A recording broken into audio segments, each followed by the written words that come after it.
अगर सीए ऐसा है जिसको मल्टीपल अटेम्प्ट्स लगते हैं, तो जब वो सीए बनता है तो वो बहुत ज्यादा खुशी से चिल्लाता नहीं है मैं सीए बन गया, मैं सीए बन गया, मैं सीए बन गया।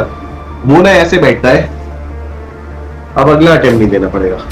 आफ्टर फाउंडेशन इंटर अभी फाइनल में हूँ मैं। मेरे को अभी तक दिमाग में एक ही चीज चल रही है, list and list and.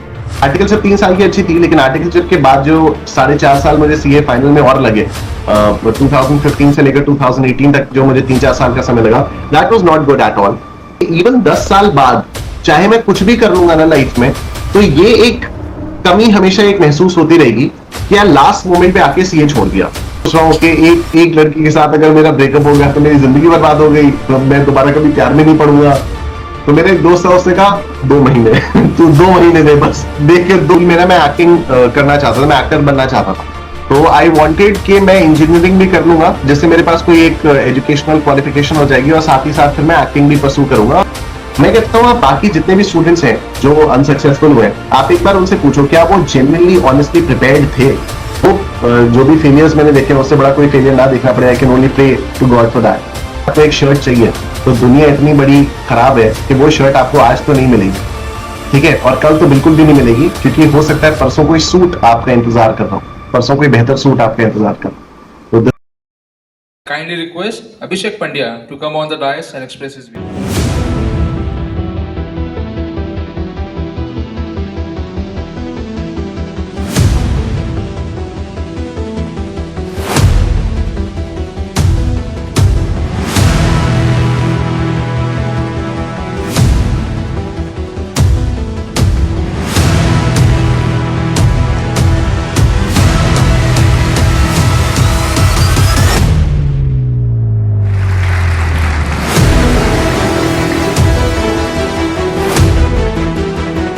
Hello and welcome back to Abyss Arc Bounce Back series, episode number 4. Today we are having Nishant Kumar sir in the house. Welcome sir. Thank you so much Abhishek, thank you for having me. Thank you so much sir for giving your time.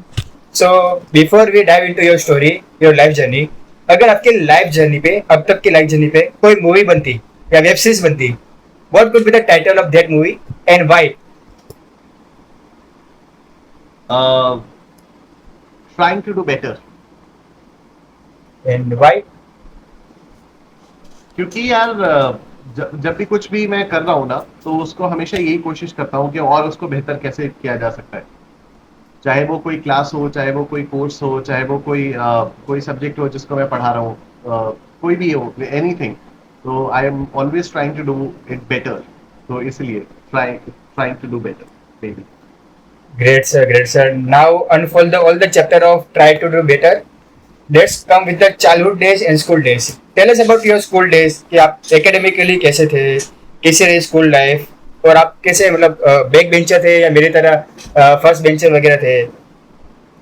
मैं यार ना तो first bencher ना था, ना ही back bencher था। मैं class 10th तक तो अच्छा था। क्लास 10th तक I used to be one of the first few benches में ही मैं बैठता था।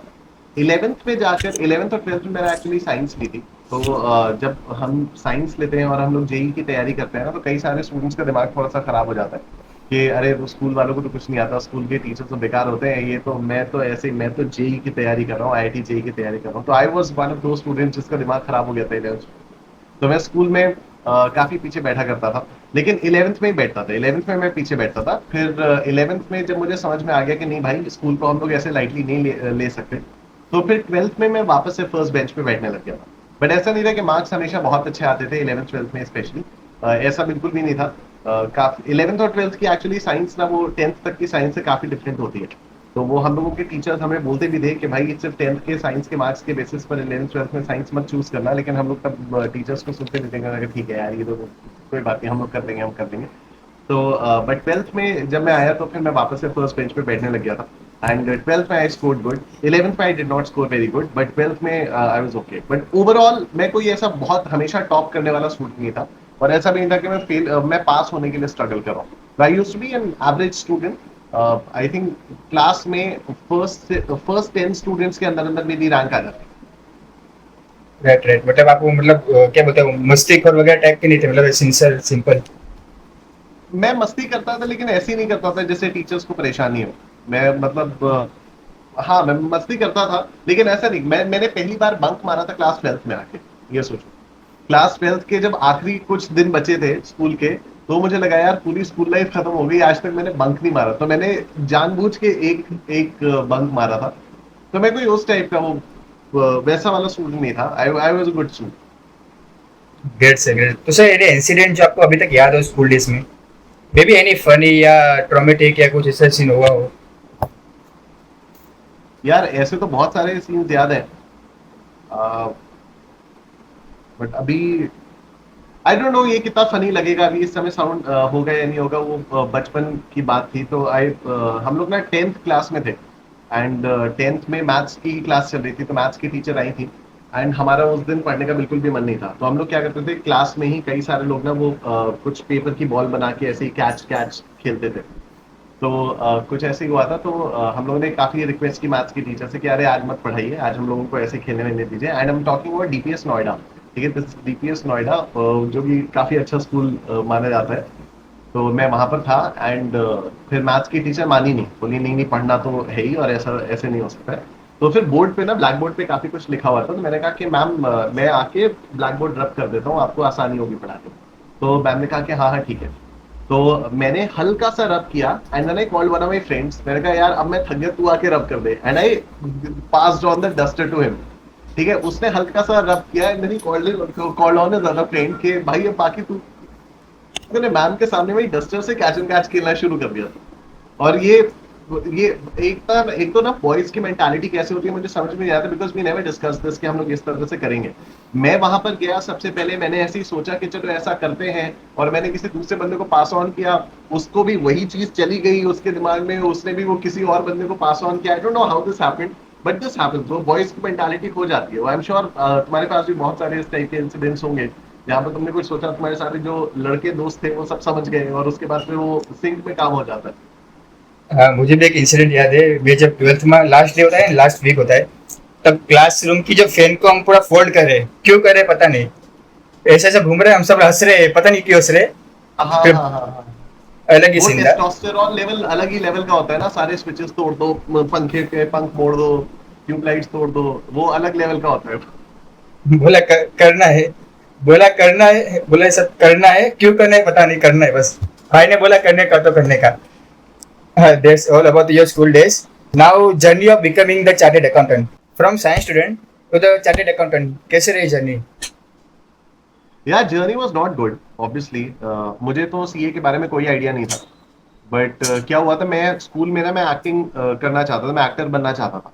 तो आई वांटेड कि मैं इंजीनियरिंग भी कर लूंगा, जिससे मेरे पास कोई एक एजुकेशनल क्वालिफिकेशन हो जाएगी, और साथ ही साथ फिर मैं एक्टिंग भी परसू करूंगा, और मेन काम मेरा एक्टिंग में रहेगा। I wanted to go to Bollywood. तो बट फिर क्या हुआ था कि इंजीनियरिंग में क्योंकि अच्छे से पढ़ाई हो नहीं पाई थी, तो फिर मैंने जब इंजीनियरिंग के जितने भी एंट्रेंस एग्जाम्स थे सब दिए थे, कुछ के लिए तो मैं एलिजिबल ही नहीं था इंजीनियरिंग कॉलेजेस में एंट्रेंस एग्जाम्स देने के लिए, क्योंकि बोर्ड के मार्क्स बहुत कम आए थे। आई रिमेम्बर बिट्स पिलानी में मैं वो नहीं कर पाया था। But great thing that happened was last year I took a session in bits Pilani on stock market investing.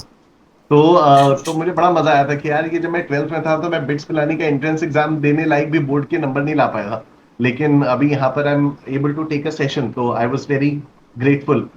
तो anyway, coming back to CA की जर्नी। तो बिट्स पिला तो मतलब इस टाइप के कई सारे ऐसे इंस्टीट्यूट्स थे, जो कॉलेजेस थे जहां पर मेरा कहीं एडमिशन हुआ नहीं था। तो माय डैड सजेस्टेड कि तुम बीकॉम कर लो। बीकॉम भी इसलिए क्योंकि उस समय पहली बार ये बात हुई थी कि क्योंकि इंजीनियरिंग में कहीं हुआ नहीं, तो पहले डैड ने बोला कि तुम जाके सीधा एक्टिंग कर लो। ठीक है, तो एक्टिंग के उस समय के दो स्कूल्स थे जो उस समय बहुत फेमस थे, अभी आई डोंट नो आज कौन कौन से हैं। एक तो film and television institute of India Pune में था, और दूसरा national school of drama Delhi में था। लेकिन उन दोनों ही स्कूल्स में एक्टिंग के कोर्स के लिए मिनिमम एलिजिबिलिटी क्राइटेरिया जो था वो था कि जो भी एक स्टूडेंट आएगा वो मिनिमम ग्रेजुएट होना चाहिए। तो मेरे पास तो ग्रेजुएशन थी नहीं, मैं 12th पास आउट था। तो फिर माई डैड सजेस्टेड कि 3 साल का बीकॉम का कोर्स होता है, तुम बीकॉम कर लो। मैंने कहा बट मैं तो साइंस का स्टूडेंट हूँ, मुझे तो कॉमर्स के बारे में कुछ मालूम नहीं है, बीकॉम तो आई एम अज्यूमिंग के कॉमर्स वाले स्टूडेंट्स करते हैं। तो ही सेड कि हाँ हाँ कोई बात नहीं। And my dad was a professor in Allahabad university, he has retired this year only. ठीक है, तो उन्होंने कहा कि अरे नहीं कॉमर्स आसान होती है, वो हम पढ़ा देंगे तुमको, और तुम कर लो, कोई दिक्कत नहीं है। मैंने कहा ठीक है। And then my dad said कि तुम एक काम करो, बीकॉम के साथ साथ तुम सीए भी डाल दो। मैंने कहा सीए क्या होता है? तो इसे कुछ नहीं, आसान सा कोर्स होता है, वो हो जाएगा। जब तक बीकॉम चल रहा है तब तक जितना सीए हो जाएगा हो जाएगा।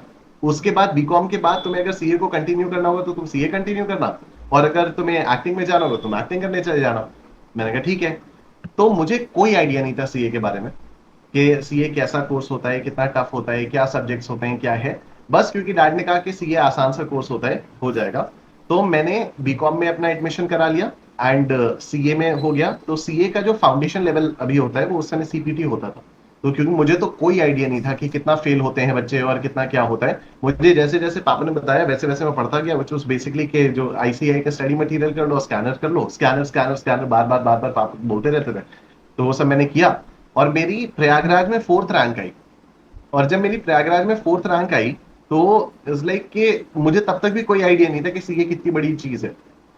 जब प्रयागराज में मेरी 4th रैंक आई तो it was like a big deal कि यार ये बंदा जो 11th 12th में साइंस से था, ये एकदम से सीए में आया और इसने सीए फाउंडेशन लेवल पर प्रयागराज में 4th रैंक आ गई इसकी। तो जब ये इतना सारा होने लगा ना तो मेरा दिमाग खराब हो गया। मैंने कहा अरे वाह, मैं तो बहुत ही स्मार्ट आदमी हूँ। तो मुझे मालूम नहीं था कि इतना फेल हो सकते हैं सीए में, या इतना फेल होना इतना नॉर्मल है। और उसी समय क्या हुआ कि बीकॉम का फर्स्ट ईयर का जो रिजल्ट आया उसमें मेरा फर्स्ट डिवीजन आ गया। इलाहाबाद यूनिवर्सिटी में फर्स्ट डिवीजन आना भी बहुत बड़ी बात होती है। और मुझे कोई आइडिया नहीं था, मैं सिर्फ अपना नॉर्मल काम कर रहा था कि जैसे जैसे बताया जा रहा था वैसे वैसे पढ़ता जाता। बट जब इतना सब कुछ हो गया और आसपास इतना ज्यादा अप्रिसिएशन हो गया तो मेरा दिमाग खराब हो गया। मैंने कहा यार ये तो कॉमर्स वाले, ये छोटे मोटे लोग, ये क्या मतलब, मैं मुझे लगने लग गया मैं पता नहीं क्या हूँ। फिर मुझे मेरी औकात इंटरमीडिएट ने दिखाई, क्योंकि इंटरमीडिएट में मैं पढ़ाई नहीं की। मैंने पढ़ाई ही नहीं की ना। मैं पढ़ लेता तो उसमें भी हो जाता। इंटरमीडिएट में मैंने पढ़ाई नहीं की। तो इंटरमीडिएट में जब मैंने पढ़ाई नहीं की तो मेरा पहला अटेम्प्ट तो एम ही चला गया। तो उसके बाद फिर मुझे रियलाइज हुआ नहीं यार, पढ़ना तो पड़ेगा, इसमें ऐसा नहीं है, इतना ज्यादा दिमाग खराब करके तो नहीं रह सकता। तो फिर मैं सेकंड अटेम्प्ट दिया, उसमें मेरा ग्रुप 1 क्लियर हुआ। थर्ड अटेम्प्ट दिया, उसमें मेरा ग्रुप 2 क्लियर हुआ। उसके बाद फिर मैंने आर्टिकलशिप शुरू की। अब आर्टिकलशिप जब मैंने शुरू की तब तक मेरा बीकॉम हो चुका था। तो अब बीकॉम मेरा हो चुका है, मेरा सीए फाउंडेशन क्लियर हो चुका है, सीए इंटरमीडिएट के दोनों ग्रुप्स क्लियर हो चुके हैं। Now I have a choice. पापा ने क्या बोला था, बीकॉम खत्म कर लो, बीकॉम के बाद या तो एक्टिंग में चले जाओ, तो या तो सीए अगर कंटिन्यू करने का मन होगा सीए कर लेना। Now I was of this opinion कि यार सीए में सिर्फ मेरी आर्टिकलशिप बची है और सीए फाइनल बचा है। 3 साल की आर्टिकलशिप, उसमें कुछ पढ़ना एग्जाम देना तो है नहीं, वो तो आराम से हो ही जाएगी। आर्टिकलशिप तो कर ही लूंगा। और उसके बाद जैसे मैंने सीए फाउंडेशन इंटर के एग्जाम्स निकाले वैसे मैं सीए फाइनल के भी एग्जाम्स निकाल लूंगा। तो फिर आई डिसाइडेड कि आई कंटिन्यू सीए। और वो जो जर्नी शुरू हुई है वो मुझे याद है, फरवरी 2012 में मैंने आर्टिकलशिप स्टार्ट की थी। 3 साल आर्टिकलशिप के निकल गए। आर्टिकलशिप जैसे भी हुई वैसे हुई, मुझे सीए का काम सीखने को काफी मिला। But I remember first year जो आर्टिकलशिप का था, उसके बाद जब सेकेंड ईयर आर्टिकलशिप का शुरू हुआ ना, तब 3 साल की आर्टिकलशिप होती थी। तो सेकेंड ईयर जब आर्टिकलशिप का शुरू हुआ तो I started getting a little bold, क्योंकि पहले साल तो सारे ही काम नया था। 6 महीना तो लगता है आपको ऑफिस को ही समझने में कि क्या चल रहा है कैसे चल रहा है। फिर सेकेंड ईयर जब स्टार्ट हुआ और जब वही क्लाइंट्स का काम, वही सेम चीजें दोबारा से आने लग गई, तो फिर मैं थोड़ा सा बोर होना शुरू हुआ। And towards the end of the second year I actually started thinking कि यार अगर मैं सीए बन जाऊंगा तो मैं प्रैक्टिस में मेरा मन है नहीं, जॉब करने का मेरा मन है नहीं, प्रैक्टिस में ये सारी चीजें तो मैं नहीं कर सकता, मैं बिल्कुल मन नहीं था। तो जॉब में करूंगा तो फिर क्या होगा कैसे होगा। तो I use to think allot कि मैं क्या कर सकता हूँ, जब मैं सीए बन जाऊंगा तो मैं क्या करूंगा। तो क्या हुआ कि सेकेंड ईयर में क्योंकि कुछ जूनियर आर्टिकल्स भी आ गए थे, तो जूनियर आर्टिकल्स जो आए थे तो वो कहीं पर भी अगर फंसते थे तो they used to ask me questions और मैं उनको समझाता था। जैसे bank reconciliation statement is one of the topics जो कई सारे लोगों को नहीं समझ में आता, तो उसके बारे में बात होती थी। डेबिट नोट, क्रेडिट नोट को बहुत ही बेसिक सिंपल अकाउंटिंग टर्म्स जो एकदम कॉन्सेप्चुअल लेवल के होते हैं but nobody understands them carefully. तो वो सारी चीजें जब मैं समझाता था तो I used to feel a sense of enjoyment. मुझे बहुत मजा आता था उनको, उन लोगों को समझाने में। Then they used to also say कि भैया आप समझाते बहुत अच्छा है। तो वहां से आई रियलाइज कि अच्छा मुझे टीचिंग में इंटरेस्ट आ रहा है, तो after CA I do teaching. फिर आर्टिकलशिप मेरी चली खत्म हुई, उसके बाद सीए फाइनल में मेरे बहुत सारे अटेम्प्ट्स लगे। मुझे सीए फाइनल ग्रुप 1 में 5 अटेम्प्ट्स लगे, सीए फाइनल ग्रुप 2 में मुझे 4 अटेम्प्ट्स लगे। एंड पूरा का पूरा रीजन यही था कि मैं फ्रस्ट्रेट हो चुका था। और क्योंकि मतलब you see a lot of negativity also ना अराउंड यू। 3% रिजल्ट आ रहा है, 4% रिजल्ट आ रहा है, 6% रिजल्ट आ रहा है। तो इट स्टार्टेड अफेक्टिंग मी। अब अब जब ये रेट्रोस्पेक्ट में मैं सोचता हूँ कि सीए फाउंडेशन के टाइम पर, जब मैं सीए फाउंडेशन में था, तब तो मुझे नहीं मालूम था ना कितना परसेंट रिजल्ट है, कितने लोग पास हो रहे हैं, कितना नहीं है। मुझे ये पता था ये सिलेबस है, मुझे ऐसे पढ़ना है, ऐसे पढ़ूंगा तो फिर एग्जाम दूंगा तो क्लियर हो जाएगा। ठीक है, वो चीज मुझे सीए फाइनल में भी बताती, वो चीज मुझे सीए इंटरमीडिएट में भी बताती। बट मैंने फाउंडेशन में बात, क्योंकि मैं नॉइस से एक्सपोज ही नहीं था, मेरे कोई सीए के दोस्त नहीं थे। मेरे जितने भी दोस्त थे वो सारे साइंस वाले थे, वो सब अपना जेई की तैयारी कर रहे थे, जो कुछ भी कर रहे थे। मेरा जो भी एक्सपोजर था फॉर टीचर्स वो मेरे घर पे ही था, मेरे पापा पढ़ाते थे या फिर मेरे एक चाचा हैं वो पढ़ाते थे, और वो भी मतलब टीचर ही थे। तो मुझे कोई ऐसा एक्सपोजर ही नहीं था कि हाँ सीए में फेलियर बहुत कॉमन है या क्या है। तो मेरा सीए फाउंडेशन बहुत आराम से हो गया। बट सीए फाइनल में इट वाज सो इधर उधर की बहुत सारी चीजें सुनने में आ जाती थी। फिर मेरा भी उतना मन नहीं होता था, मुझे भी लगता था कि क्या यार मैं कहाँ एक्टिंग में जा रहा था, मैं क्या कर रहा हूँ ये सब। तो वो जर्नी मेरी बिल्कुल भी अच्छी नहीं थी। फ्रॉम आर्टिकलशिप 3 साल की अच्छी थी, लेकिन आर्टिकलशिप के बाद जो 4.5 साल मुझे सीए फाइनल में और लगे, 2015 से लेकर 2018 तक जो मुझे 3-4 साल का समय लगा, that was not good at all. बहुत बार क्विट करने का मन हुआ, बहुत बार गिव अप करने का मन हुआ, बट फाइनली हो ही गया। तो वो टूर वाली जर्नी अच्छी नहीं थी, बट एज ए से ऑल्स वेल दैट एंड्स वेल। तो जब सीए बन गया तो उसके बाद फिर बड़ा अच्छा लगता है। मतलब now if I look back, I don't see कि यार काश मैं सीए ना बना होता। ठीक है, हाँ मैं कभी कभी ये जरूर बोलता हूँ कि अगर आईपीसीसी मेरा क्लियर नहीं हुआ होता, अगर इंटरमीडिएट में ही मुझे क्लियर नहीं हुआ होता, तो maybe I would have quit CA at that stage. लेकिन ये बात है ना कि इंटरमीडिएट क्लियर हो चुका है, आर्टिकलशिप खत्म हो चुकी है, फाइनल लेवल पर आके छोड़ने का कोई सेंस नहीं बनता। तो ये थी मेरी इन शॉर्ट सीए वाली journey. Great sir, great sir. तो जब आप पहली बार फेल हुए थे तो आपका रिएक्शन क्या था और आपने कैसे टैकल किया सर? नहीं, मैं जब पहली बार फेल हुआ तो मैं सीए इंटरमीडिएट में फेल हुआ, तो मुझे मालूम था कि मैंने कुछ पढ़ा नहीं है तो फेल ही। और ये सबसे ज्यादा वो थी डेंजरस चीज थी, क्योंकि तब से ये हो गया था कि अच्छा फेल तो हो सकता है, अगला अटेम्प्ट तो दे सकते हैं। ठीक है, तो ये वाला था, तो वो मुझे मालूम था कि वो मैं फेल होने वाला हूँ, क्योंकि मेरी पढ़ाई ही नहीं हुई थी बिल्कुल भी। सीए इंटर के फर्स्ट अटेम्प्ट में मेरी पढ़ाई नहीं हुई थी, तो मुझे मालूम था कि मैं फेल होगा। मैंने यार जिस अटेम्प्ट में अच्छे से पढ़ के एग्जाम दिया ना, उस अटेम्प्ट में मैं फेल हुआ नहीं। जिस अटेम्प्ट में मैंने वाकई बहुत अच्छे से, मुझे पता है कि हाँ ये मैंने वाकई बहुत मेहनत करके अटेम्प्ट दिया है, उस अटेम्प्ट में मैं नहीं फेल हुआ, चाहे वो फाउंडेशन हो, इंटर हो या फाइनल। तो इंटर के पहले अटेम्प्ट में जब मैं फेल हुआ, मुझे पता था मेरी बहुत सारी कमियां थी, मैंने पढ़ाई ही नहीं की थी। सेकेंड अटेम्प्ट में ग्रुप 1 मेरा क्लियर हुआ, ग्रुप 2 क्यों नहीं क्लियर हो पाया था मुझे मालूम था, क्योंकि ग्रुप 2 में मैंने एक कोई एग्जाम था जो लास्ट एग्जाम हुआ करता था, पेपर 7 ITSM का होता था। मैंने उससे पहले एकदम किताब छोड़ दी थी, मैंने कहा अब मैं थक चुका हूँ, मैं नहीं पढ़ूंगा। तो ग्रुप 2 में मैं बाकी दोनों सब्जेक्ट्स में पास था, मैं ओवरऑल मेरा एग्रीगेट पास है, सिर्फ एक उस सब्जेक्ट में मैं 10 नंबर से फेल था। मतलब 40 की जगह मेरे को 32 मार्क्स आए थे।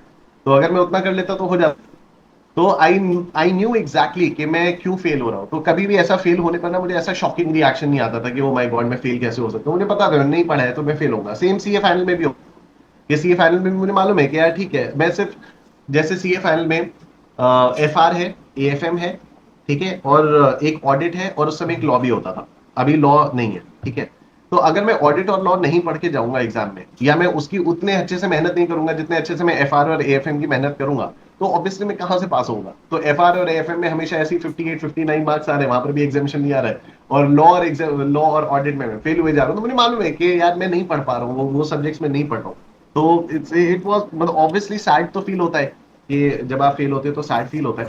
बट ऐसा बहुत शॉकिंग रिएक्शन नहीं होता कि यार मैंने तो सब कुछ पढ़ा था और फिर भी मुझे ऐसा क्यों हो रहा है मेरे साथ, ऐसा कभी नहीं हुआ मेरे साथ। I always knew that I was at fault. And during the 4.5 years of CA final आपका मतलब ऐसा नहीं लग रहा था बार बार एग्जाम दे रहे हैं, फ्रस्ट्रेशन हो रहा है? क्योंकि आपके पास तो बैकअप था, आप एक्टिंग में भी जा सकते थे, बीकॉम भी कर सकते, बीकॉम तो ऑलरेडी हो गया था आपका, और आर्टिकल के बेस पे आप जॉब भी कर सकते हैं। तो आपको ऐसा नहीं लगा कि अभी छोड़ना चाहिए? बहुत बार लगा, बहुत बार लगा। इनफैक्ट जब मैं सीए फाइनल का जो मेरा थर्ड अटेम्प्ट था, आई रिमेम्बर नवंबर 15 का अटेम्प्ट था, तो अक्टूबर 15 में जब मैं बैठा हुआ था, अगले महीने मेरा एग्जाम था, तो अक्टूबर में I made up my mind कि यार ये मैं नवंबर 15 वाला एग्जाम दूंगा, इसके बाद मैं मुंबई चला जाऊंगा। मुंबई में जाके मैं या तो कोई कोचिंग ज्वाइन कर लूंगा, या जहां पर भी मैं रहूंगा रेंट वगैरह पे, तो वहां मैं स्कूल के बच्चों को ट्यूशंस पढ़ाना शुरू कर दूंगा। तो मेरा ये पूरा प्लान था कि मैं कोचिंग पढ़ाऊंगा, और मैं कोचिंग से जो भी मेरी इनकम आएगी उसी से मैं रेंट वगैरह अपना निकालूंगा, जो भी खर्चा आएगा वो मैं निकालूंगा, और मैं एक्टिंग के लिए ऑडिशंस देता रहूंगा। ठीक है, तो ये मेरा अक्टूबर 2025 में ये मैंने अच्छे से सोच लिया था कि नवंबर 15 वाला अगर सॉरी अक्टूबर 15 में मैंने सोच लिया था कि नवंबर में अगर नहीं हुआ तो मैं इस तरह से करूंगा. But I use to think a lot again उसमें उस पीरियड में because obviously this was not a small decision for me to make. अच्छा खासा बड़ा डिसीजन था, तो I use to think a lot. तो मैंने ना फिर एक एक एक रात ऐसी हुई थी जहां पर मैंने इस आइडिया को ड्रॉप कर दिया था. I tell you exactly what happened. तो I imagine myself 10 years in future. ठीक है, जब मैं सारी चीजें प्लान कर रहा था, प्लान आउट कर रहा था, तो I imagine myself 10 years into future. मतलब अक्टूबर 15 में था और मैंने ये इमेजिन किया कि मेरी जो भी लेटेस्ट मूवी रिलीज हुई है, मैंने इमेजिन किया बहुत बड़ा स्टार बन गया हूँ, बॉलीवुड का मैं बहुत बड़ा स्टार बन गया हूँ. मेरी जो लेटेस्ट मूवी रिलीज हुई है उसकी हम लोग सारे के सारे लोग सक्सेस पार्टी है. तो all the big directors, big actors of this time, ये सारे के सारे मेरी मूवी की सक्सेस पार्टी में. This is what I imagine. And everybody is enjoying, everybody is congratulating me. I'm also happy, and I even being happy about the movie getting released and successful. मैं थोड़ा सा ना कहीं मेरे अंदर एक वो है कि यार तूने एंड मोमेंट पे आके सीए छोड़ दिया. तो ये मैंने 2015 में इमेजिन किया कि इवन 10 साल बाद चाहे मैं कुछ भी कर लूंगा ना लाइफ में, तो ये एक कमी हमेशा एक महसूस होती रहेगी कि यार लास्ट मोमेंट पे आके सीए छोड़ दिया. आर्टिकलशिप हो चुकी है, इंटरमीडिएट हो चुका है, एक एग्जाम है जिसको तेरे को सिर्फ पढ़ के एग्जाम देना है. तूने बचपन से बहुत सारे एग्जाम्स दिए हैं, तुझे पता है कि कैसे पढ़ना होता है, तुझे पता है कैसे रिवाइज करना है, तेरे पास रिसोर्सेज की कोई कमी नहीं है, मटेरियल की कोई कमी नहीं है, टीचर्स की कोई कमी नहीं है, घर वाले पूरे सपोर्ट में. तो तू लास्ट मोमेंट पे आकर ऐसा क्यों कर रहा है अपने साथ. तो ये वाली जो फील आ गई थी ना, that is the reason why I could quit. That's the reason why I could not quit. क्योंकि उसके बाद भी ऐसा नहीं है कि नवंबर 15 में, मतलब अक्टूबर में ये वाली फीलिंग आई तो नवंबर 15 मेरा क्लियर हो गया, ऐसा बिल्कुल भी नहीं है.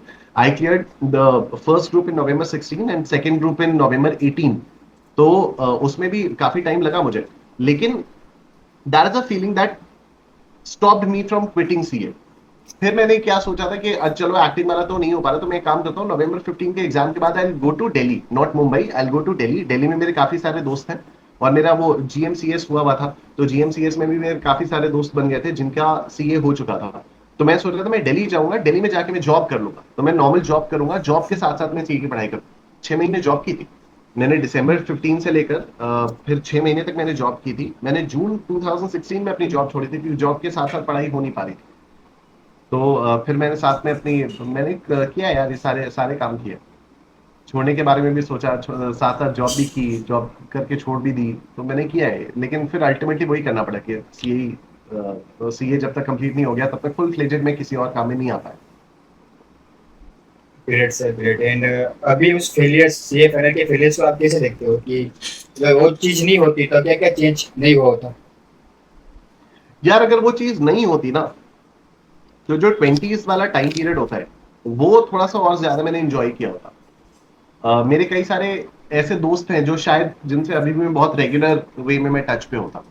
क्योंकि क्या होता था, जब मैं दिल्ली में था तो मेरे बहुत सारे स्कूल के दोस्त थे जो दिल्ली में होते थे. तो जब मैं यहाँ से दिल्ली में गया तो every day they use to call me कि आज शाम को हम वहां चलेंगे, नेहरू प्लेस चलेंगे, तो हम लोग वो फिश टिक्का खाने चलेंगे, या हम लोग चिकन टिक्का खाने चलेंगे, या कुछ नहीं तो हम लोग बैठ के बियर पियेंगे. तो इस टाइप की चीजें वो बहुत ज्यादा होती नहीं. तो शुरू में एक आध दिन तो मैं गया, मतलब एक बार रात को चला गया या 2 बार रात को चला गया एंड ऑल दैट. उसके बाद फिर व्हेन आई स्टार्टेड फीलिंग कि यार ये तो रोज का ही अकरेंस हो रहा है. तो अब ऑब्वियसली अगर मैं आज रात को अपने दोस्तों के साथ रात को देर तक मैं घूमूंगा, मैं देर तक ये ऊट पटांग चीजें खाऊंगा, या बियर अगर देर तक मैं पीऊंगा, तो ऑब्वियसली अगले दिन मेरी प्रोडक्टिविटी वैसे तो हो नहीं पाएगी, ना मैं पढ़ाई कर पाऊंगा ना कुछ हो पाएगा. तो फिर मैंने उन लोगों को मना करना शुरू किया. मैंने कहा कि यार अभी नहीं, अभी पढ़ना है पढ़ना है पढ़ना है. एंड क्योंकि इतना लंबा टाइम हो गया, तो a lot of my friends thought कि I am cutting down on them, मैं उनसे कट ऑफ कर रहा हूँ. जबकि ऐसा था नहीं. और ये बात मुझे बहुत बाद में पता चली when I got married, because one of my friends told me that a lot of them are not coming to my marriage because they think कि मैंने उनको कट ऑफ कर दिया था. तो फिर इसलिए वो मेरी शादी में नहीं आ रहे, क्योंकि उनको लग रहा था कि यार जब हम लोग निशान को बुलाते थे तब तो वो आता नहीं था, तो वो ऐसे ही बोल देता था कि पढ़ना है, बाकी पढ़ना होता था. तो मुझे वही लगता है कि यार सीए फाइनल में अगर मैं उतना फेल नहीं हुआ होता, अगर मैं थोड़ी सी और मेहनत कर ली होती. एंड मैं किसी को भी ब्लेम नहीं करता बिल्कुल भी फेलियर का, क्योंकि मुझे मालूम है जब मैंने अच्छे से पढ़ के एग्जाम दिया, जब मैंने वो सारी चीजें की जो आईसीएआई को चाहिए, तो डेफिनेटली मेरा क्लियर हुआ.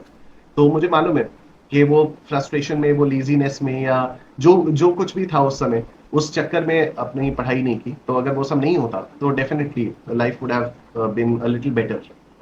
20s का टाइम थोड़ा सा ज्यादा एंजॉय किया होता, जो जिस स्टेज पे आज हूँ उस स्टेज पे और 5 साल पहले हो चुका होता, बस और क्या। Great sir, great sir. And आपका लास्ट जब अटेम्प्ट था सीए फाइनल का, तब आपका माइंडसेट क्या था कि आप last attempt in CA final, just before आप सीए बनने वाले हो, आपका माइंडसेट क्या था? आपके दिमाग में क्या चल रहा था कि अगर इस चीज़ में भी, अगर इस बार भी फेल हो गया तो कैसे टैकल करूंगा, या छोड़ दूंगा, या फिर क्या करने आगे, ऐसा कुछ था कि माइंडसेट में?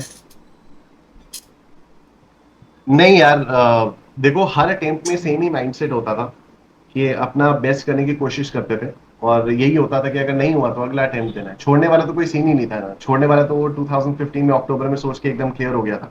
मैं ये जरूर मनाता था भगवान से कि यार मुझे सीए इंटरमीडिएट क्यों पास करवाया, अगर इंटरमीडिएट में फेल करवा देते तो मेरे लिए छोड़ना आसान होता ना। मतलब इंटरमीडिएट पास हो गया, फिर आर्टिकलशिप भी खत्म हो गई, या फाइनल बचा है, तो इसमें क्या है, मैं क्या कैसे छोड़ूं? मैं फाइनल के 2 एग्जाम, 8 पेपर में नहीं निकाल पाऊंगा, तो ये तो बहुत ही डिसग्रेस वाली बात हो जाएगी कि भाई 8 पेपर नहीं निकाल पाएंगे।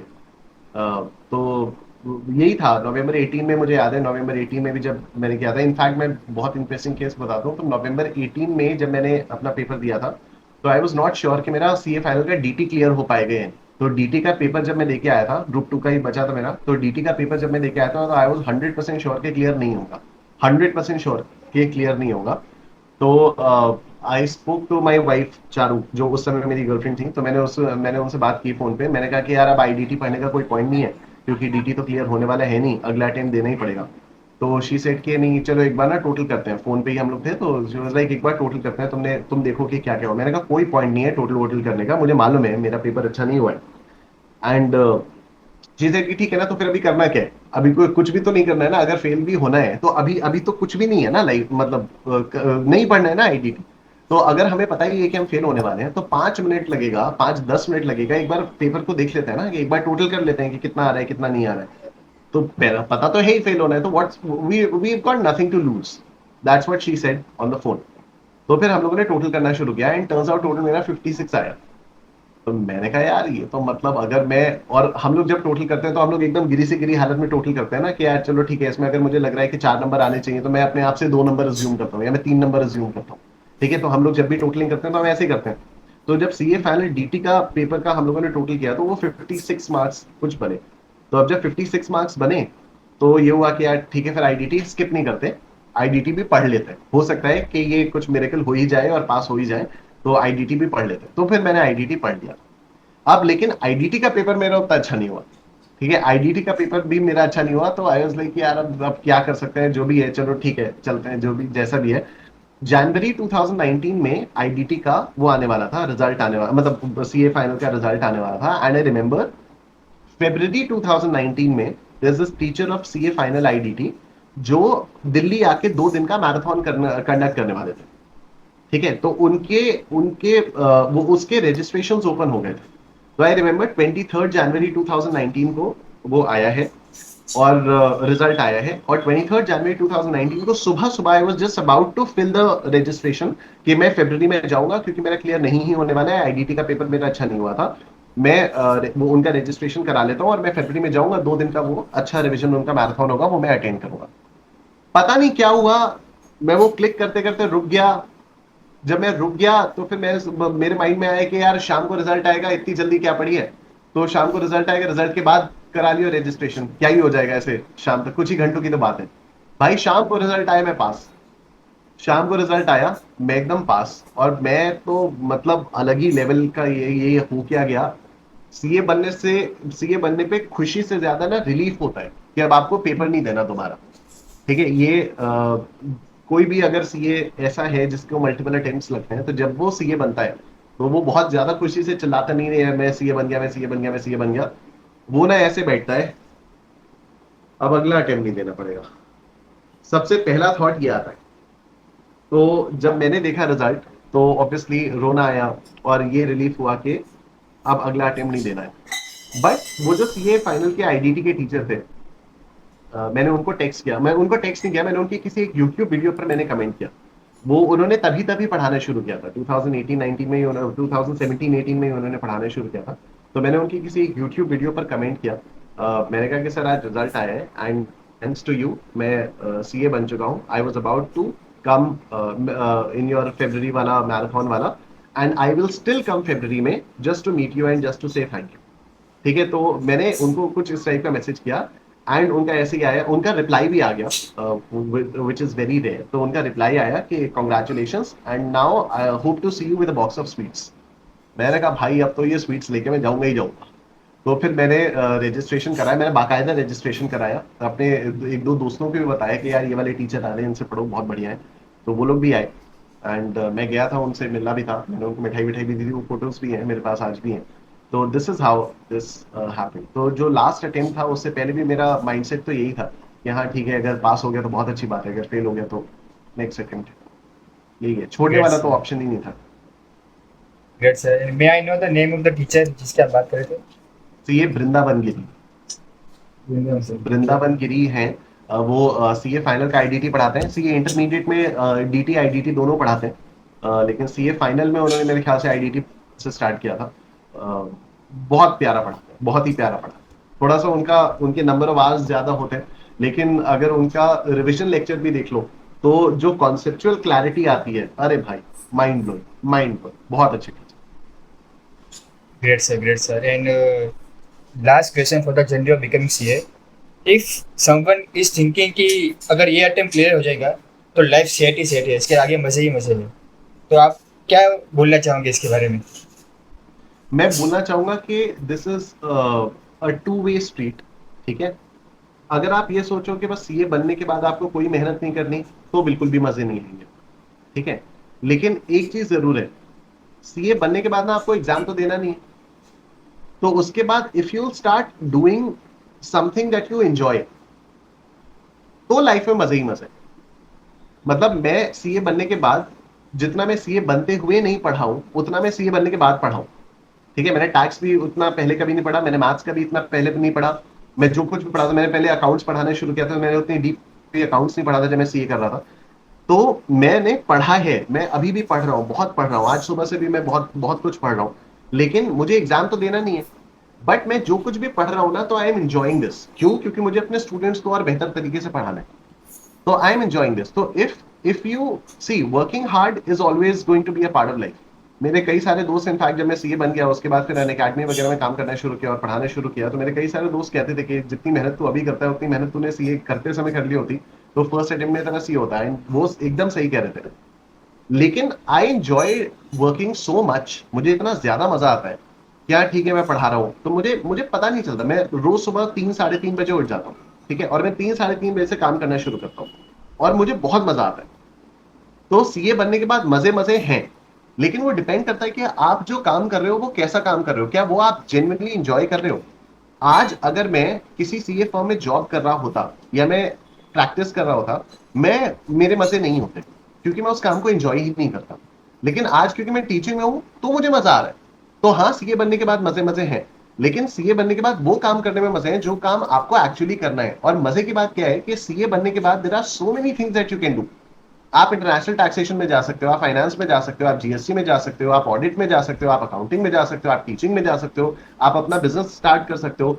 सीए बनने के बाद सीरियसली उन लोगों के लिए रिस्पेक्ट आ जाती है जो लोग सीए नहीं है और उनको फिर भी टैक्सेस के बारे में, अपने टैक्सेस वगैरह के बारे में मालूम है. मुझे सच में, मेरे जितने भी कजन्स वगैरह हैं, वो किसी ने इंजीनियरिंग की है, किसी ने कुछ किया है, but they have to, everybody has to file their taxes, everybody has to. अगर किसी को घर खरीदना है तो सबको स्टैंप ड्यूटी पे करनी है, सबको ये पता है कि क्या क्या करना है, कैसे कैसे देखना है. हम ये सारी चीजें पढ़ रहे हैं यार, हम ये सारी चीजें पढ़ रहे हैं. अगर किसी को शेयर्स वगैरह में इन्वेस्ट करना है तो ठीक है, मैं मानता हूँ कि सीए का करिकुलम ऐसा नहीं है कि यहाँ पर हम लोगों को इन्वेस्टिंग प्रॉपर्ली सिखाई जाती है. जो फाइनेंशियल मैनेजमेंट है वो भी यहाँ का थियोरेटिकल ही है, बहुत ज्यादा प्रैक्टिकल बेस नहीं है कि हम लोग सीए करने के बाद हम प्रॉपरली अपना पोर्टफोलियो मैनेज करना शुरू करते हैं, ये सब नहीं है. But it becomes so easy for us chartered accountants to understand those things because we know how to read a balance sheet, because we know how the balance sheet is prepared. Reading a balance sheet भी एक अलग skill है, वो समझ में आती है. But हम लोगों को ना, जब हम किसी बैलेंस शीट में सपोज हम लोगों ने करंट एसेट देखा, तो हमें ना उसकी जर्नल एंट्री भी समझ में आती है कि अच्छा, इसकी जर्नल एंट्री ये पास की गई होगी. अगर हमने बैलेंस शीट में प्रीपेड एक्सपेंस देखा तो हमें पता है कि प्रीपेड एक्सपेंस क्यों यहाँ पर आया है, हमें पता है उसकी जर्नल एंट्री क्या पास हुई होगी. तो we know the entire trail, हमें वो विजुअलाइज हो जाती है.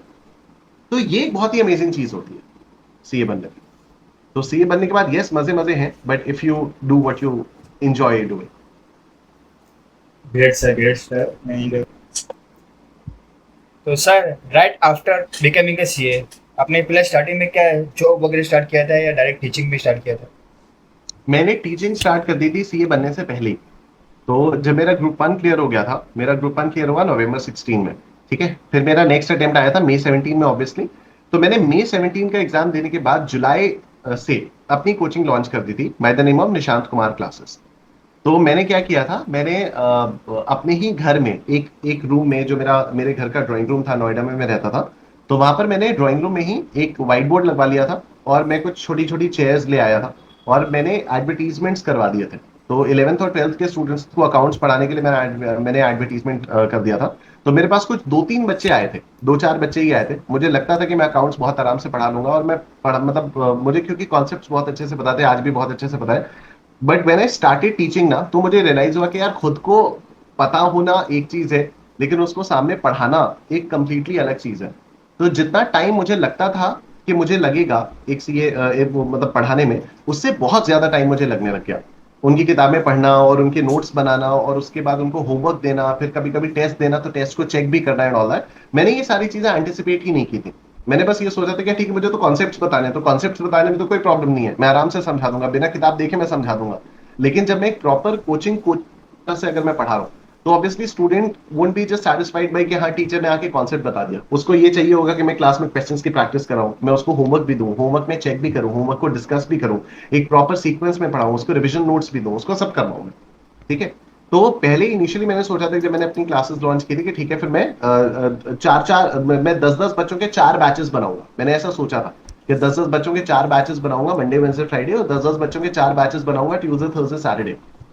मैं जब इतना ज्यादा टाइम लगने लग गया, और वो इतना ज्यादा ड्रेन आउट होने लग गया, तो फिर मैं 2-3 बच्चों पे ही टिका रहा। फिर मैंने एडवर्टीजमेंट नहीं किया। फिर मैंने जो भी, अगर कहीं से कोई रेफरेंस से कोई अगर स्टूडेंट आ जाता था, तो उसको भी मैं डिसाइड करता था कि मुझे लेना है या नहीं लेना है। मैंने कुछ स्टूडेंट्स को रिजेक्ट भी किया था कि भाई मैं नहीं पढ़ा पाऊंगा आपको। तो मतलब वो बड़ा एक ना वैसा होता था कि यार इस स्टूडेंट को पढ़ा लिया, क्योंकि ये स्टूडेंट बहुत स्लो है, तो इसको पढ़ाऊंगा तो फिर इतने सारे पैसे मिल जाएंगे, लेकिन यार मेरा बहुत ज्यादा दिमाग खराब हो जाएगा। तो I I use to take these kind of decisions as well. तो मैंने टीचिंग तो पहले से शुरू कर दी थी। बट मैंने 11th 12th का जब एक बैच पढ़ाया, वही उन्हीं बच्चों को जब 11th पढ़ाया, उन्हीं बच्चों को जब 12th पढ़ाया, तो आई रियलाइज कि यार ये 11th 12th मुझसे नहीं हो पाएगा। क्योंकि मतलब एक चीज होती है पढ़ाना, लेकिन आपको 11th 12th के जो बच्चे हैं उनको टेस्ट भी देना है और टेस्ट चेक करना है।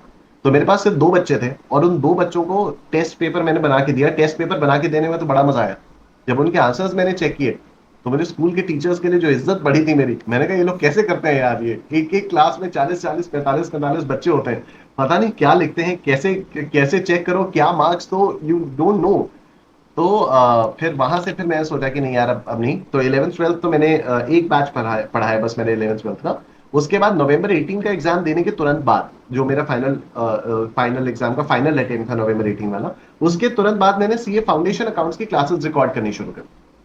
तो मैंने रिकॉर्डिंग करनी शुरू कर दी। तब तक मेरे डैड ने कोचिंग खोल दी थी, स्कैनर क्लासेस। तो हम लोगों ने तब तक क्या किया था, जितने भी इंडिया में कोचिंग इंस्टीट्यूट्स हैं सबके साथ टाई अप करके स्कैनर क्लासेस के वर्चुअल सेंटर्स खोल दिए थे।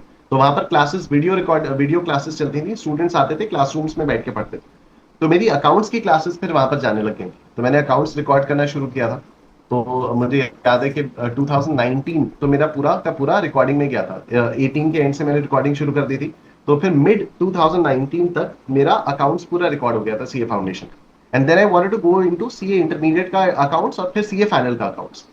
बट फिर माई डैड सजेस्टेड कि तुम सीए फाउंडेशन का मैथ्स उठा लो, क्योंकि मेरा साइंस वाला बैकग्राउंड था, तो मुझे मैथ्स अच्छे से आती थी, एंड पढ़ाने में मुझे मजा आता था। तो माई डैड सजेस्टेड कि सीए फाउंडेशन में मैथ्स में कोई ऐसा बहुत बड़ा मतलब बहुत बड़ा गैप है, कोई अच्छे टीचर्स नहीं है और स्टूडेंट्स को नहीं समझ में आता, तो why don't you take up CA foundation का मैथ्स। तो मैंने फिर सीए फाउंडेशन का मैथ्स उठाया। तो ऑब्वियसली उसमें, क्योंकि मैं खुद 10 साल बाद पढ़ा था, मैंने बीकॉम के टाइम पे बस पढ़ा था एक बार, तो मैं I was studying maths my self 10 years later. तो मुझे भी बहुत टाइम लग रहा था। तो फिर पूरा 2019 मेरा मैथ्स को रिकॉर्ड करने में गया। फिर उस बीच में मैं बीमार भी पड़ गया था। तो बेसिकली पूरा 2019 जो है वो ऐसे ही किया है, अकाउंट्स की क्लास रिकॉर्ड कर रहे हैं, मैथ्स की क्लास रिकॉर्ड कर रहे हैं। फिर 2020 आ गया। 2020 में फिर मार्च में कोविड आ गया। तो कोविड के टाइम पे मोदी जी से पहले पापा ने घर पे लॉकडाउन हमारा लगा दिया था। मोदी जी का लॉकडाउन वाकई 4 दिन बाद आया था, पापा ने 4 दिन पहले से घर पे लॉकडाउन लगा दिया था। तो मैंने कहा कि वो हमारा जो स्टूडियो है, क्योंकि पापा का ही स्टूडियो था, तो मैंने कहा स्टूडियो जाके मैं शूट कर लेता हूँ, कोई तो आ नहीं रहे। तो बोले नहीं, घर से बाहर ना कोई जाएगा ना घर पे कोई आएगा। प्रॉब्ली दैट्स द रीजन के बाय गॉड्स ग्रेस मुझे कोविड हुआ ही नहीं। पूरे उस जो 2 साल का जो टाइम था जब कोविड आता रहता था, तो मुझे कोविड एक बार भी नहीं हुआ, क्योंकि एक तो पापा ने बहुत पहले से ही लॉकडाउन लगा दिया था, ऊपर से I was also overly cautious. तो आप ये सोचो, सीए का रिजल्ट आया था जनवरी में, जनवरी 2019 में, नवंबर 18 का। पूरा 2019 कुछ नहीं हुआ, कोई ऐसी बहुत बड़ी चीज नहीं हुई। और 2020 में भी जून तक कुछ कोई बहुत बड़ी चीज नहीं हुई।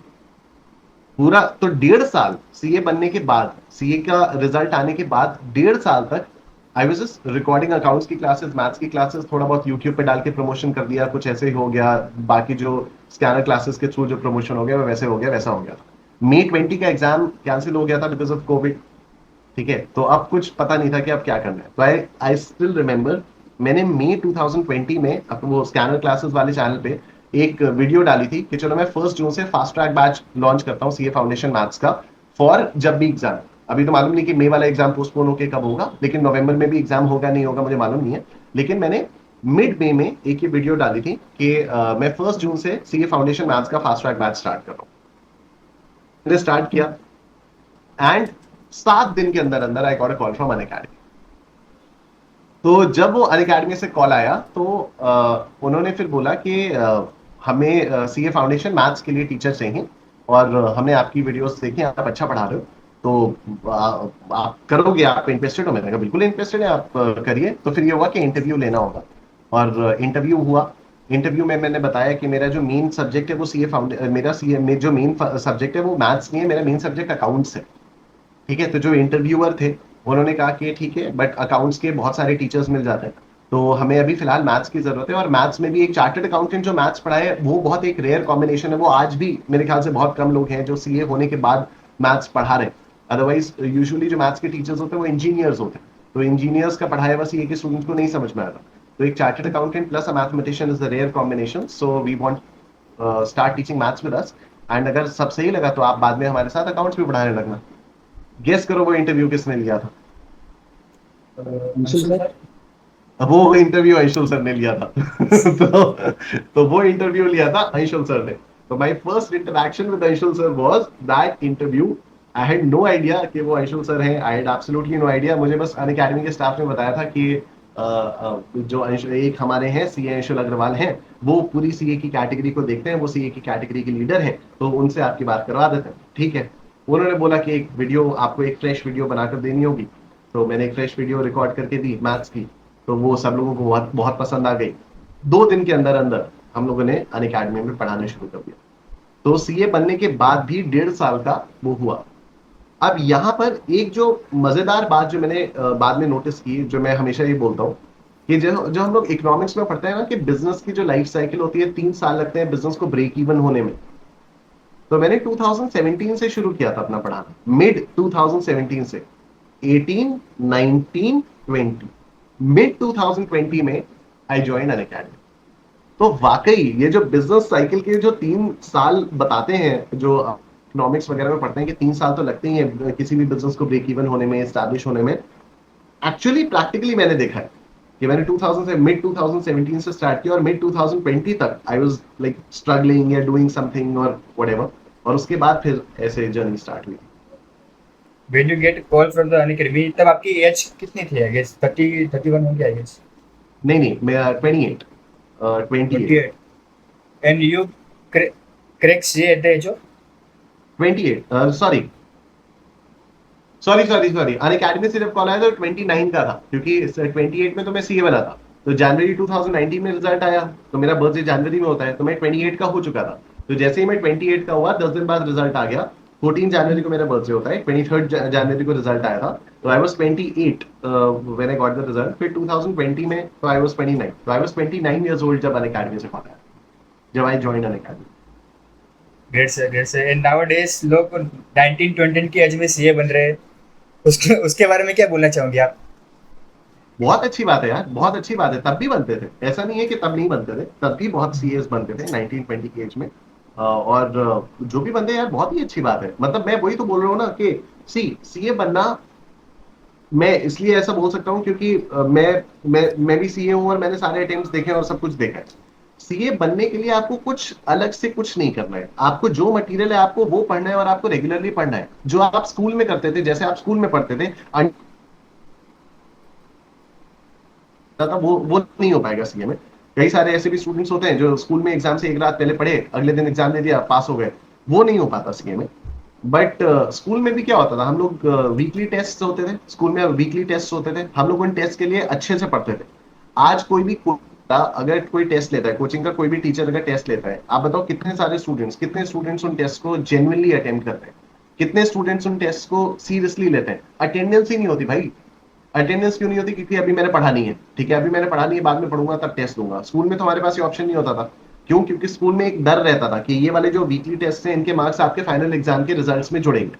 तो वीकेंड पे कुछ भी करके हम लोग पढ़ाई करते थे, क्योंकि मंडे को हमारा टेस्ट है तो मंडे को हम लोगों को देना ही देना है, ठीक है। तो कुछ नहीं करना है, वही सब करना है जो आप स्कूल से अभी तक करते आ रहे हो। It's just another exam, trust me, it's just another exam. आपको सिर्फ अच्छे से पढ़ाई करना है। स्कूल में अगर आप कभी दिमाग में आता था यार नाइन्थ में ना इस बार तैयारी अच्छे से नहीं, अगला अटेम्प्ट दूंगा, एक साल फेल हो जाता हूँ, चलो अगला अटेम्प्ट दूंगा। स्कूल में एक क्लास फेल होना कितना ज्यादा डिसग्रेसफुल होता था यार। लेकिन सीए में ना फेल होना बहुत नॉर्मल है।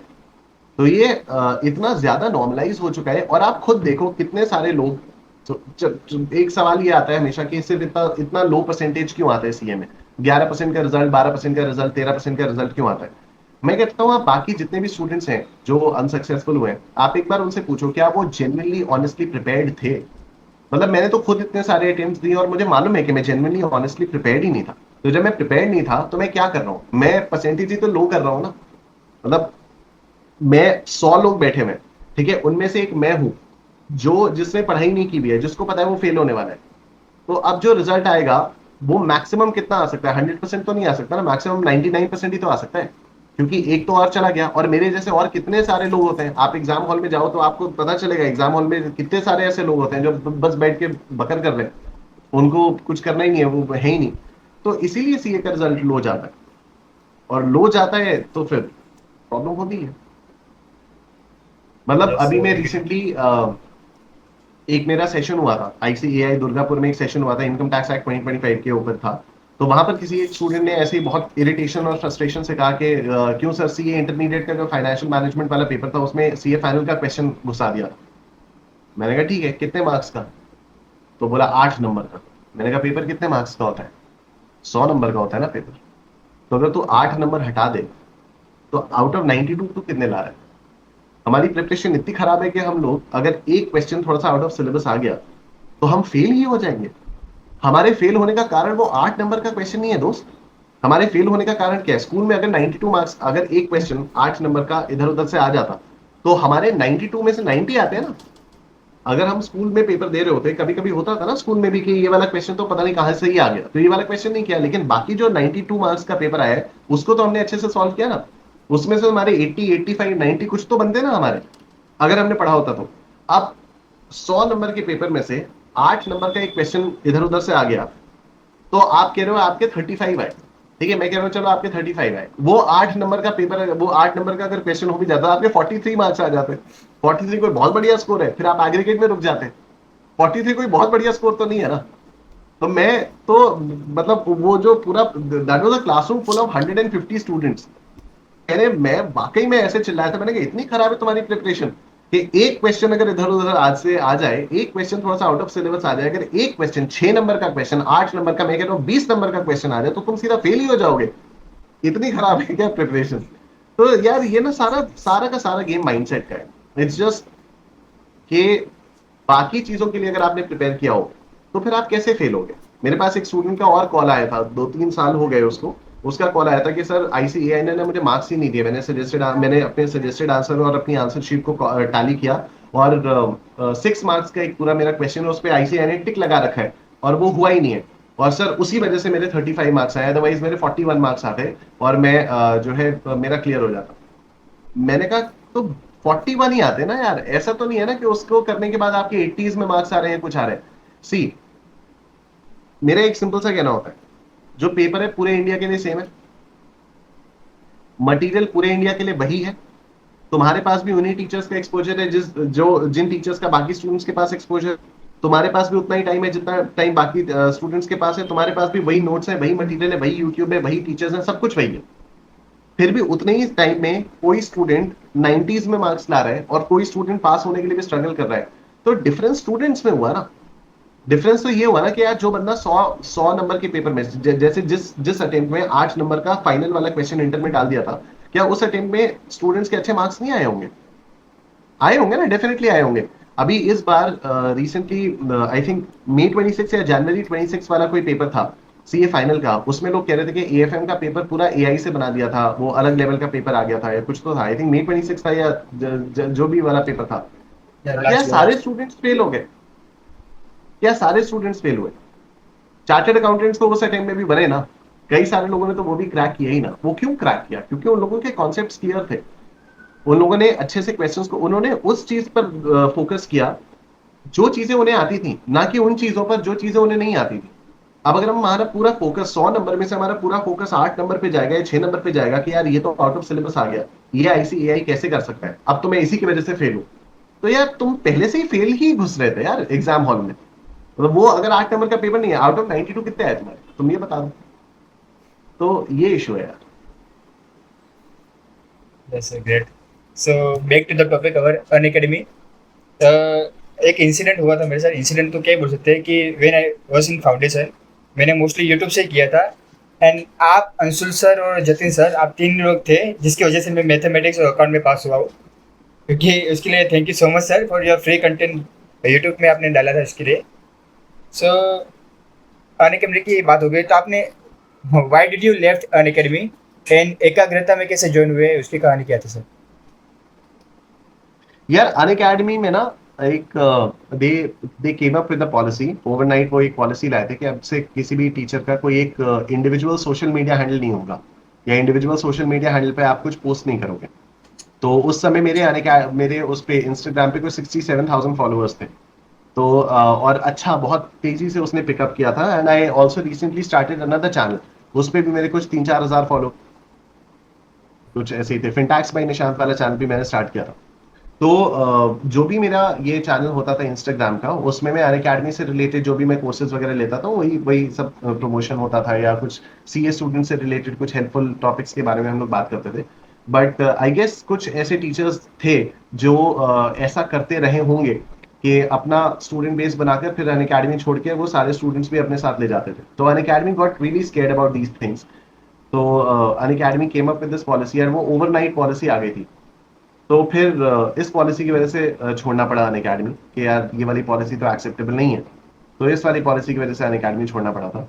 मेरा तो बिल्कुल भी मन नहीं था अनअकैडमी छोड़ने का, मैं तो बहुत खुश था। मेरे 3 साल हो गए थे अनअकैडमी में, and I used to be very happy. I मतलब जो जब हम ऐसे बात करते हैं ना कि जैसे कई सारे लोग बोलते हैं ना कि बचपन का टाइम कितना अच्छा टाइम था, और वो वाले दिन अगर वापस जाना हो, कि कोई टाइम ट्रैवल करके वापस जाना हो, तो वापस आप कौन से टाइम में जाना चाहोगे? मैं जेन्युइनली अनअकैडमी में वापस जाना चाहूंगा। वो जो 3 साल अनअकैडमी का टाइम था, बहुत प्यारा टाइम था वो। I really enjoyed. अच्छी टीम थी, अच्छा मैनेजमेंट था, अच्छा ऑपरेशन था, अच्छे स्टूडेंट्स थे, सब बहुत प्यारा टाइम था वो। बट एनीवे, तो उसके बाद फिर अनअकैडमी छोड़ना पड़ा, एंड देन वी क्रिएटेड एक आगे था। Great sir. एंड देन आपने कुछ खुद का भी चालू किया आई गेस, और एडी अडा 24 कुछ था हाँ आई yes. गेस। अड्डा अड्डा अड्डा। 24/7 के साथ हमारा मर्जर हुआ था जब हम एकाग्रता में थे। तो एकाग्रता के बाद अड्डा 24/7 में हमारा मर्जर हो गया था। लेकिन अभी अड्डा 24/7 के साथ भी जो भी कॉन्ट्रैक्ट था वो भी सब खत्म हो चुका है। And for the last 9 months, पिछले साल नवंबर 2025 से अक्टूबर 25 तक अड्डा के साथ एग्रीमेंट था, तो वो खत्म हो गया था। और फिर नवंबर से मैंने अपना स्टार्ट किया हुआ है। kumarnishant.com मेरी वेबसाइट है, वहां पर सारे क्लासेस वगैरह होती हैं। तो अब पूरा इंडिपेंडेंट, प्योरली इंडिपेंडेंट प्लेटफॉर्म। तो आप मतलब सोलली पढ़ा रहे हो अपने प्लेटफॉर्म पे भी? मैं सोली पढ़ा रहा हूँ, अभी मेरे साथ कोई और टीचर एसोसिएटेड नहीं। लेकिन हाँ, बाकी टीचर्स की कुछ कुछ टीचर्स की क्लासेस मेरी वेबसाइट पर हैं अभी भी। जैसे अंशुल सर की अकाउंट्स की क्लासेस हैं, इंद्रेश सर की लॉ की क्लासेस हैं, मुनीश सर की इकोनॉमिक्स की क्लासेस हैं सीए फाउंडेशन में। तो अगर किसी को सीए फाउंडेशन का कॉम्बो चाहिए, वो एकदम जो अनअकैडमी टाइप वाला कॉम्बो था, तो अंशुल सर का अकाउंट्स, मेरा मैथ्स मोनीश सर का इकोनॉमिक्स और इंद्रेश सर का लॉ, हम चारों का कॉम्बो आज भी अवेलेबल है मेरी वेबसाइट पर। सिमिलरली इंटरमीडिएट में भी बहुत सारे इंटरमीडिएट में भी मेरे कॉम्बोज हैं। तो बाकी टीचर सच मैं मिलके नहीं पढ़ा रहा हूँ, लेकिन सबके प्रोडक्ट्स, तो उनके कुछ कुछ टीचर्स के प्रोडक्ट्स मेरी वेबसाइट पर हैं। तो कोई स्टूडेंट अगर परचेज करना चाहते हैं मेरी वेबसाइट से तो directly purchase, then we give the student the access to all the other teachers apps and classes as well. Yes sir, yes sir. And let's move to the, और हाँ एक चीज़ थी, आफ्टर फाउंडेशन इंटर अभी final में हूँ मैं, मेरे को अभी तक दिमाग में एक ही चीज़ चल रही है, डिस्टेंट डिस्टेंट डिस्टेंट। वो क्या चीज़ था मेरे को अभी तक याद नहीं है, बट मेरे को दिमाग में किसी को भी पूछो ना आप, क्या आप निशांत सर को जानते हो, बोला डिस्टेंसर वाला, डिस्टेंसर वाला। वो चीज़ क्या थी मेरे को अभी याद आया मुझे, क्या चीज़ थी सर वो? वो चीज ये थी यार कि जब आप निष्टेन यूज करते थे ना कोड अनअकैडमी में, अगर आपको सब्सक्रिप्शन लेना होता था तो आप जब कोड यूज करते थे निष्टेन तो आपको 10% का डिस्काउंट मिलता था।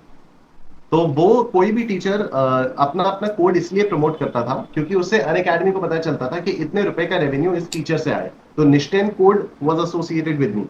ठीक है। तो जब भी कोई भी स्टूडेंट अनअकैडमी में सब्सक्रिप्शन लेता था बाय यूजिंग द कोड निष्टेन, तो वो जितने रुपए का भी सब्सक्रिप्शन लेता था Unacademy used to attribute that to me. वो पैसा मुझे मिलता नहीं था, but Unacademy used to think अच्छा ठीक है निशांत ने इतने का रेवेन्यू किया।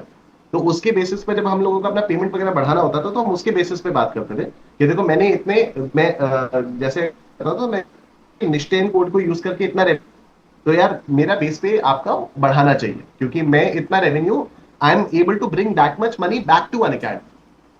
ठीक है। तो if Unacademy is paying me 1 lakh rupees तो I was suppose to bring back 2 lakh rupees to Unacademy, which was a perfectly logical and a fair thing to do, जो मुझे लगती थी, मुझे बहुत ही सही लगती थी ये वाली चीज कि मेरा बेस पे किस पे डिपेंड करेगा, जितना रेवेन्यू मैं अनअकैडमी को लेकर आ रहा हूँ।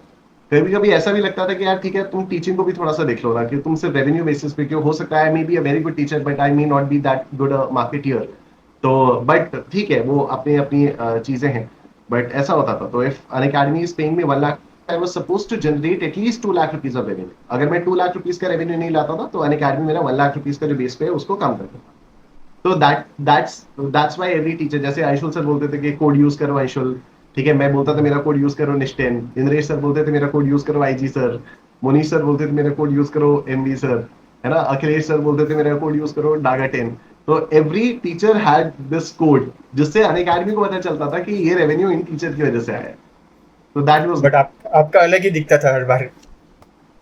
हाँ मेरा अलग दिखता था क्योंकि चांस की बात है कि मेरे ये मुझे बोलने का एक वो मिल गया था ना। This is also very interesting thing. एक बार मैं बहुत पहले क्लास में कुछ तो टॉपिक पढ़ा रहा था अनअकैडमी के एकदम स्टार्टिंग डेज में। ठीक है, एकदम स्टार्टिंग डेज में मैं कोई कॉन्सेप्ट पढ़ा रहा था and some of the students were not able to get that concept. ठीक है। तो मैंने क्या किया, मैंने ब्रेक ब्रेक कर करके उसको पढ़ाना शुरू किया। मैंने कहा चलो ठीक है सारी चीजें एक साथ नहीं करते, let's break it step by step. तो मैंने एक स्टेप लिखा, मैंने कहा सबको समझ में आया, बोलो यस। ठीक है। तो सबके यस आ रहे थे और वो पोल भी हो जाता था ना, यस नो वाला पोल, ट्रू फॉल्स बाद में कर दिया था उन्होंने। तो मैं यस नो वाला पोल चला देता था तो जिनको तो 100% यस आ रहा है। फिर नेक्स्ट स्टेप में लिखता था, मैं कहा ये वाला स्टेप सबको समझ में आया, बोलो यस। तो फिर सबका आ रहा था, तो वो ऐसे बन गया सबको समझ में आ गया, बोलो यस यस यस, वो ऐसा हो गया। तो उसके बाद फिर अगले अटेम्प्ट में मैंने किया सबको समझ में आ गया, बोलो निष्ठेन निष्ठेन निष्ठेन, बोलो निष्ठेन निष्ठेन निष्ठेन, वो ऐसे शुरू हो गया वो। तो बड़ा मजा आ गया वो उसमें क्योंकि एवरीबडी यूज्ड टू, जो भी पहले वाले बैच के स्टूडेंट्स थे, they used to remember me from this phase, सबको समझ में आ गया, बोलो यस यस यस, वो ऐसे याद रखते थे। उसके बाद फिर अगले अटेम्प्ट से फिर वो यस यस की जगह मैंने निष्ठेन निष्ठेन निष्ठेन रिप्लेस कर दिया। अरे कई सारे स्टूडेंट्स ने तो ये वाकई बना के दिया है। Still looking at this painting जो एक स्टूडेंट ने बना के दिया, उसमें मेरी 2 फोटोज लगाई हैं, बीच में लिखा हुआ है सबको समझ में आ गया, बोलो निष्ठेन निष्ठेन निष्ठेन। तो I have those things on my wall right now. Great sir, great sir. मैं फाउंडेशन में जब था तब सुबह शाम आपके लेक्चर देख रहा था, तो दिमाग में रट गया था, इसलिए मैंने पूछा। So let's move to the life lesson you learn during your journey. Life lesson ये है यार, क्लीशे साउंड करेगा but cliches exist for a reason, कि आप जो काम भी करो ना उसको पूरे मन लगा के आपको करना पड़ेगा। अगर आपने उसको मन लगा के नहीं किया तो वो चीज आपको मिलेगी नहीं। और आपको एक चीज और है कि you just have to follow the process यार। मतलब you don't have to think about anything else, you just have to follow the process. अगर मैं सीए की जर्नी में मैं हूँ, एक तो पेशेंस सीए ने बहुत सिखाया, कंसिस्टेंसी सीए ने बहुत सिखाई। और हार्ड वर्क करना सीए ने बहुत ज्यादा सिखाया कि भाई आपको मेहनत करनी पड़ेगी, आपको कुछ भी ऐसे ही नहीं है कि आपने हल्का सा ऊपर ऊपर से देख लिया और आपका काम हो जाएगा। And this is true even for life. अब मैं आज टीचिंग में हूँ, ठीक है, तो मैं टीचिंग में तो मैं बिल्कुल भी ऐसा नहीं कर सकता कि मैंने कोई टॉपिक ऐसे ऊपर ऊपर से देख लिया और मैं बोल दूं स्टूडेंट को कि हाँ चलो मैं पढ़ा देता हूँ, until and unless I have known that topic पहले से। जैसे भी recently there is this neighbour जो मतलब बहुत छोटी सी बच्ची है, वो मतलब बहुत छोटी सी बच्ची थी वो तब थी जब हम लोग इस बिल्डिंग में आए थे। तो बच्ची वो फिर 11th 12th में आ गई थी। तो फिर उसने कहा कि भैया आप अकाउंट्स पढ़ा सकते हैं, मैंने कहा बिल्कुल पढ़ा सकते हैं। तो तब तक तो मैं टैक्स वैक्स भी पढ़ाने लग गया था, दिस इज 2022 2023। तो अब उसको अकाउंट्स पढ़ाने के लिए ना मुझे दोबारा से मेहनत नहीं करनी पड़ी थी, क्योंकि I already taught accounts, although उसको कई साल हो गए थे अकाउंट्स पढ़ाए हुए। तो अब कई बार फिर ऐसा होता था कि कोई भी टॉपिक मैं कहता था ठीक है बुक दिखाओ, तो मैंने ऊपर से देख लिया, फिर मैं उसको समझा पाता था। But that only happened because मैंने पहले इतनी ज्यादा मेहनत की हुई थी अकाउंट्स पढ़ाने में। तो अभी टैक्स में भी ऐसा होता है कि जैसे इंटरमीडिएट का टैक्स है, तो मैं कुछ भी कोई भी टॉपिक होता है तो I don't need to study much about. तो मैं देखता हूँ कि हाँ ठीक है क्या टॉपिक है, फिर मैं उसको पढ़ा देता हूँ। लेकिन एक टाइम था जब मैंने सी इंटरमीडिएट का टैक्स एकदम शुरू किया था, मैं 24 घंटे टैक्स पढ़ता रहता था। अभी मैं सीए फाइनल का टैक्स 24 घंटे पढ़ता रहता हूँ, क्योंकि this my first batch of CA final taxation that's going on. ये तो I recently started CA final का डायरेक्ट टैक्स भी, तो वो 1 जून से स्टार्ट हुआ है। तो उस वो मई 27 के लिए है। तो नया एक्ट है, अभी आईसीआई का मटेरियल भी पूरा नहीं आया, अभी रिसेंटली उन्होंने 3 चैप्टर्स रिलीज किए, हम 9th चैप्टर पे पहुंच चुके हैं। तो वो पुराने वाली बुक को लेकर और फिर जितना भी अवेलेबल है बेयर एक्ट को लेकर सारा मटेरियल बनाना, क्वेश्चंस को इधर उधर से कंसोलिडेट करना, अपडेट करना उन क्वेश्चंस को। So all of that is taking lot of time and मेहनत बहुत लगती है। तो बट ठीक है, फिर मुझे ये लगता है कि जब सीए बनने के समय भी इतनी सारी मेहनत की थी, तो अभी भी मेहनत है। तो ये लाइफ लेसन तो है यार, मेहनत बहुत मांगती है लाइफ, बट मन लगा के करना होगा और इंजॉय करते हुए करना होगा। Great, sir. Great. So let's move to the last segment of our discussion. Some of the universal questions. The first one is, what was your biggest turning point of life? Biggest turning point I would say जब I guess Unacademy join कर लिया था, तो biggest turning point था, I remember बहुत अच्छे से कि क्योंकि मैंने तब तक पैसे तो कमाए नहीं थे बहुत अच्छे से, मतलब कुछ पैसे वैसे कमाए नहीं थे। वो 6 महीने की जो एक जॉब की थी उसमें मुझे 20,000 रुपये मिलते थे महीने के, 19,000 रुपये टू बी प्रिसाइज। उसके बाद फिर जब मैं सीए भी बन गया, तो सीए बनने के बाद आई टोल्ड यू ना 1.5 साल तक तो वही चल रहा था। तो किसी महीने 2,000 रुपये, किसी महीने 10,000 रुपये ऐसे ही होता था। तो कुछ पैसे वैसे मैं कमा नहीं रहा था। आई रिमेम्बर जब मैं अन अकेडमी में आया था, तो माई बेस पे वो 60,000, तो मैंने 60,000 पे अन अकेडमी को ज्वाइन किया था। जो कि मेरे लिए बहुत ज्यादा अमाउंट था कि यार लेकिन आप अगर ये सोचो कि कोई भी 29 ईयर्स ओल्ड बंदा जो कि चार्टर्ड अकाउंटेंट है, उसके लिए 60,000 rupees not that big an amount. ठीक है, आप 21-22 साल की एज में सीए बनोगे तो आप बहुत आराम से 60-70 हजार, 80,000, 90,000 रुपये महीने का कमा सकते हो। बट मेरे लिए वो बहुत बड़ी चीज थी उस समय, क्योंकि मैंने तो उतना पैसा कभी देखा ही नहीं था कि महीने में इतना सारा पैसा भी आ सकता है। तो आई रिमेम्बर 60,000 रुपीज का मेरा बेस पे था जिसपे मैं सेट हुआ था। एंड क्योंकि मिड जून से हम लोगों ने स्टार्ट किया था, तो जून का पूरा पैसा नहीं आया था, जून का कोई 33,000 रुपीज आया था। तो वो अन अकेडमी में पैसा देने से पहले they use to give a breakup of how much amount you going to get. तो उसमें 33,000 जब मैंने देखा था, तो मैं भाई बहुत खुश हो गया था कि यार 33,000 रुपीज मुझे मिलने वाले, doing something that I actually enjoy doing. Students are loving me, I am enjoying making content, I am enjoying teaching them maths, and this is something that I always wanted to do. And उसके लिए मुझे पैसे भी मिल रहे, तो मुझे बहुत मजा आया था उसमें, and that was a turning point. Great, sir. And one lesson that failure taught you, but success never taught. I guess consistency यार, वो कंसिस्टेंसी कहीं पर भी ब्रेक होती है ना, तो वो फेलियर में रिजल्ट हो जाता है, या वो may be not so success में रिजल्ट हो जाता है। अगर ये एकदम से सक्सेसफुल हो जाता तो मे बी मैं उस चीज को इतना सीरियसली नहीं लेता, मे बी सीए की डिग्री की मैं उतनी वैल्यू नहीं करता जितनी आज मैं वैल्यू करता हूँ। तो जैसे कई बार मैं कुछ चार्टर्ड अकाउंटेंट्स को देखता भी हूँ ना कि हम अपनी सीए की डिग्री सरेंडर कर देंगे, मैं नहीं कर रहा यार, मैंने बहुत मेहनत से कमाई है ये डिग्री, मैं नहीं कर रहा भाई। तो सीए की डिग्री के लिए बहुत बहुत मेहनत की है, बहुत इज्जत है इस डिग्री में। एंड एवरीबडी जो भी जिससे भी आप मिलो उसको अगर आप बताओ आप एक चार्टर्ड अकाउंटेंट हो, तो सडनली ओ ऐसे ऐसा रिस्पॉन्स आता है, तो किसी को भी बताओ आप। तो ये है यार, कंसिस्टेंसी एक एक चीज है जो मुझे शायद फेलियर ने जैसे सिखाया वो सक्सेस नहीं सिखा पाती। Great, sir. And what is your biggest achievement and biggest failures? Biggest achievement और biggest failure, I don't know यार, ये ना मैं जवाब दे नहीं पाता हूँ इस चीज का। फेलियर ऐसे नथिंग, कुछ ऐसा आ नहीं रहा है दिमाग में कि किसी एक चीज को मैं बोल पाऊँ कि हाँ ये मेरा बिगेस्ट अचीवमेंट था। Biggest achievement may be yet to come ना। मैं अभी क्या बोलूँ, आई एम ओनली 35 ना। मैं मेरी जिंदगी कम से कम 60 साल तो बचे ना अभी, तो या 55 साल बचे होंगे। तो अभी मैं ऐसे नहीं बोल सकता कि मेरी जिंदगी का सबसे बड़ा सक्सेस क्या था। आई होप जो भी फेलियर्स मैंने देखे हैं उससे बड़ा कोई फेलियर ना देखना पड़े। I can only pray to God for that. But ऐसा नहीं कह सकता कि हाँ ये, आई डोंट नो, या फिर ग्रेट सर। एकदम से एंड दिमाग में नहीं आ रहा है, सॉरी अभी एकदम से तो दिमाग में नहीं आ रहा है। कोई बात नहीं सर, आपको सेकेंड सीजन में बुलाएंगे आपको, तब तक। बुलाना। बिल्कुल बुलाना। And the last question for the today, if someone going through a difficult time, इधर किसी को अटेम्प्ट लग रहा है, किसी का ब्रेकअप हो गया, कोई पर्सनल इश्यूज है, फाइनेंशियल इशू है, या किसी भी टाइप का इशू है, तो कैसे डील करे वहाँ पे।